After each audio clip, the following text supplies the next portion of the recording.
2013ஆம் ஆண்டு ஆசிரியர் தகுதி தேர்வில் தேர்ச்சி பெற்ற ஆசிரியர்களை உடனடியாக பணி நியமனம் செய்ய வலியுறுத்தி திருச்சி மாவட்ட ஆட்சியர் அலுவலகம் முன்பு ஆர்ப்பாட்டத்தில் ஈடுபட்டு வருகிறார்கள். இதுகுறித்த விவரங்களோடு நேரலையில் இணைகிறார் எம்முடைய செய்தியாளர் கதிரவன். வணக்கம் கதிரவன். 2013ஆம் ஆண்டு ஆசிரியர் தகுதி தேர்வில் தேர்ச்சி பெற்ற ஆசிரியர்கள் பணி நியமனம் வழங்க கோரி தற்பொழுது போராட்டத்தில் ஈடுபட்டு வருகிறார்கள். அதிகாரிகள் தரப்பில் பேச்சுவார்த்தை முன்னெடுக்கப்பட்டு இருக்கிறதா? ஆசிரியர்கள் தரப்பில் இது தவிர்த்து என்னென்ன கோரிக்கைகள் முன்வைக்கப்பட்டு இருக்கின்றன? விரிவான விவரங்களை வழங்கலாம்.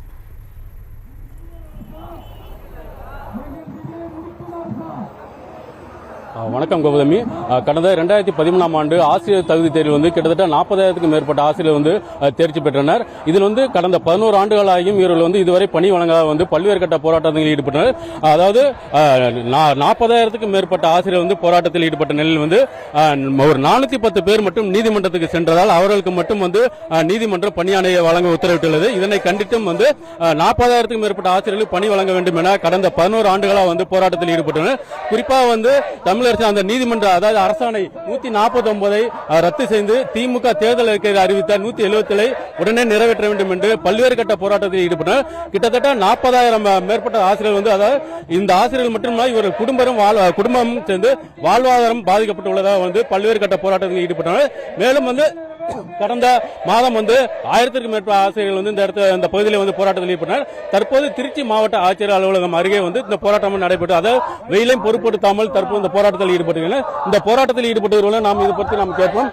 சார் வணக்கம். நீங்க இதுவரை இந்த போராட்டத்தில் ஈடுபட்டு வரீங்க. நீங்க போய் அதிகாரி தரப்புல பேசுங்களா, என்ன சொன்னாங்க? சார் நாங்க பலமுறை பார்த்துட்டோம் சார் பலமுறை பார்த்துட்டோம். இதுவரை பள்ளிக்கல்வித்துறை அமைச்சர் மாண்புமிகு அண்ணன் மரியாதைக்குரிய அண்ணன் திரு அன்பில் மகேஷ் பொய்யாமொழி அவர்களை கிட்டத்தட்ட 70க்கும் மேற்பட்ட முறை நேரில் போய் சந்திச்சிருக்கோம், கோரிக்கை மனு கொடுத்திருக்கோம். எங்களுக்கு அவர்கிட்ட ஒரு சம்பிரதாய பதில் தான் வருதே தவிர எங்களுக்கு எங்கள் வாழ்க்கைக்கான ஒரு நிரந்தர ஒரு பதில், எங்களுக்கு எங்க வாழ்க்கையை தீர்மானிக்கக்கூடிய ஒரு பதில் அமைச்சர்கிட்ட வரலண்ணா.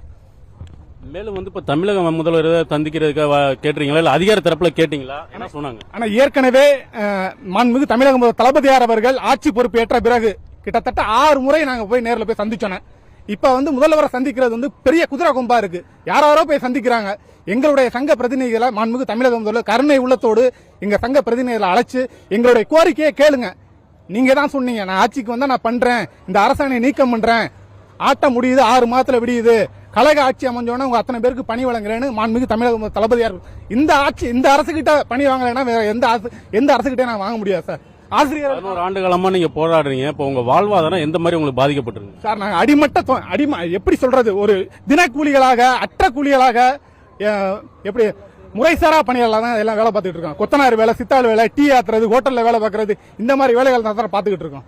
அதாவது பார்க்கலாம் இந்த பகுதியிலே அதாவது கிட்டத்தட்ட 40,000க்கும் மேற்பட்ட தொடர்ந்து 11 ஆண்டுகளாக போராட்டத்தில் ஈடுபட்டு வருகின்றனர். இவர்களுக்கு உடனடியாக வேலை வழங்க வேண்டும் என்று பல்வேறு கோரிக்கை வலியுறுத்தி அந்த போராட்டம் நடைபெற்று வருகிறது. தொடர்ந்து இதனை அடுத்து பல்வேறு கட்ட போராட்டங்கள் நடைபெறும் என தெரிவித்துள்ளனர். கௌதமி.